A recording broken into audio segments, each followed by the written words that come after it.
I am Sahiba Singh Dhupar and I am a holistic personality development coach.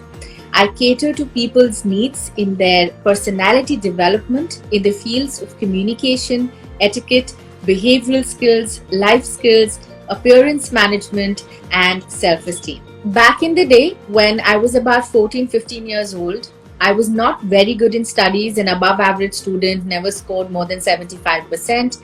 And academic excellence is considered to be a parameter of great success in our country.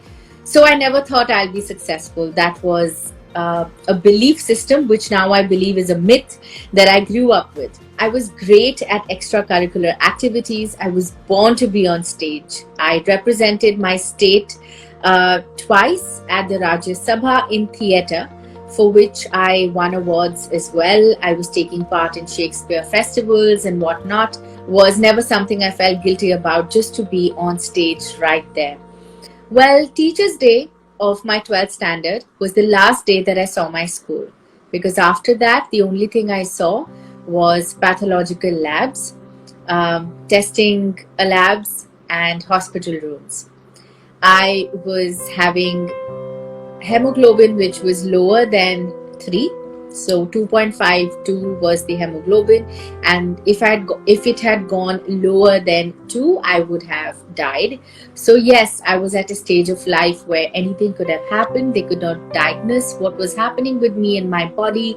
There were more than 376 tests. It was mentally daunting for my parents, for my grandparents, and everybody around me, to have doctors saying that we don't know if she'll survive because we don't know what's wrong with her. I got discharged from the hospital after getting diagnosed of tuberculosis in my kidneys.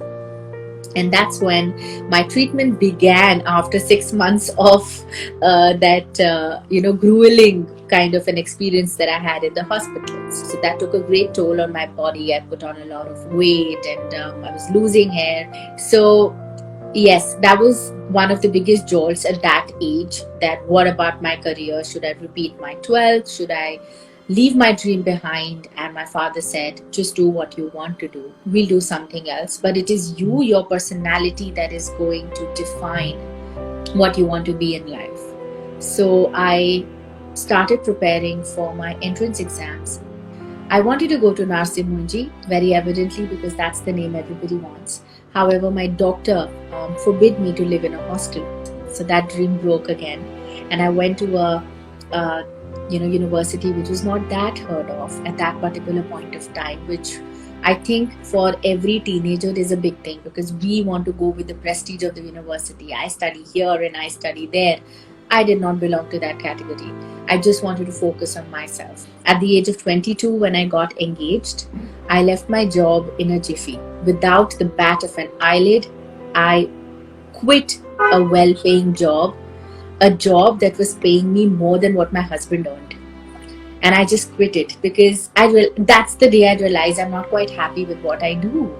And which is why a thing that gave me happiness at that time, getting married to the love of my life, was the only thing that mattered. I planned my wedding for 8 to 10 months, got married when I turned 23, and I was sitting at home for the next 3 months popping sleep tablets. I was feeling aimless, wasted, and most importantly, something I've never confessed before, intimidated.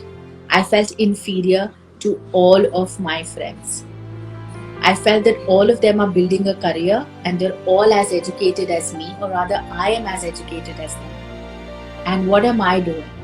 What am I doing with my life? So I started a silver jewelry business and came into existence Jewels by Sahiba, a brand that stayed with me for over 2 years, and I was doing very well in it. In November 2014, a Canadian training company got in touch with me, and they said we need some freelance trainers on assignment basis. And I went there and they liked me. I think I did their first assignment in the end of November 2014. The check that I had in my hand after those 8 days of training did not give me as much happiness as the feeling after the training. And that day was the first time the revelation hit me. Isko job satisfaction कहते हैं, and not that SMS you get at the end of the month that XX amount has been credited into your account. That is the day I realized what is my passion. And 2017, I realized that I need to make my own personal brand. I need my name to be there. I want my talent to be out there in the world. I just listened to my heart and I embarked upon the journey of becoming Sahiba Singh Dhupar. There has been something that has immensely tarnished my mental health, and that is body shaming. Being a plus size woman is hard in our country. So, the first challenging phase through this part was to get accepted into society as someone who can believe that she's beautiful. So, I got disguised compliments. When I got married, there were questions. How can a tall, fair, thin, good-looking Ranbir Kapoor doppelganger man marry a fat, cute girl? Is there something else that he looks at? She must be very lucky. She's got some lucky stars. Those are the kind of things. A fat girl is trying to propagate looking good. A fat girl is going to teach us how to style ourselves.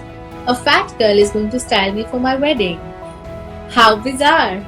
Today, getting associated with Femurai, I think, has been one of the most enabling things that I could have done. And as their tagline says, you dream, we enable. And I think even for an enabler in myself, Femurai serves as such a wonderful platform. And I think I urge every woman to take a deep dive into herself and not feel guilty about desiring something, but feel guilty if you don't have a desire, or if you have one and if you folded it aside.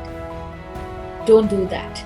And platforms like Femurai, I think, will play a huge role in being the wind beneath your wings. So give yourself that engine start, because you deserve it, and we are here for